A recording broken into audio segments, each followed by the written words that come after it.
કવાંટ તાલુકાના મોટી ટોકરી ગામે નદીમાં યુવતી ફસાઈ ગઈ હતી। તેને રેસ્ક્યુ કરી આબાદ બચાવ કરવામાં આવ્યો અને તંત્રએ હાથ કર્યો લીધો।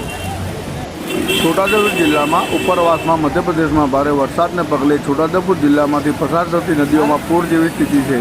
ત્યારે કવાંટ તાલુકાની કરા નદીમાં અચાનક પાણી આવી જતાં મોટી ટોકરી ગામની યુવતી, જેમનું નામ મનસાબેન રાઠવા, એ ટેકરી ઉપર કુદરતી હાજતે ગયા હતા અને પાણી આવી જતાં તેઓ ફસાઈ ગયા હતા। મોટી ટોકરી ખાતે યુવતી ટેકરા પર ફસાઈ જતાં વહીવટતંત્ર દોડતું થયું હતું અને કવાંટના મામલતદાર તેમજ અન્ય અધિકારીઓ અને છોટાઉદેપુરની ફાયરની ટીમ યુવતીને રેસ્ક્યુ કરવા માટે ઘટના સ્થળે પહોંચી ગઈ હતી અને બચાવની કામગીરી હાથ ધરી હતી।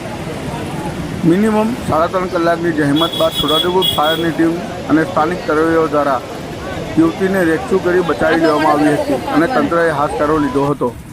છોટાઉદેપુરથી અજય જાની। છોટાઉદેપુર ફાયર કંટ્રોલ રૂમમાં સવારે 9 કલાકે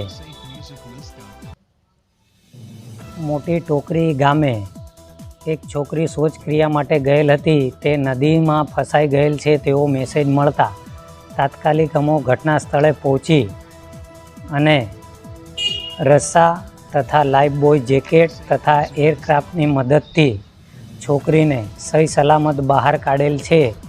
જે ઘટના સ્થળ પર લગભગ અમે 3 કલાક રેસ્ક્યુની ભારે જહેમતીથી છોકરીને બહાર કાઢી સહી સલામત તેના ઘર પરિવારને સોંપેલ છે।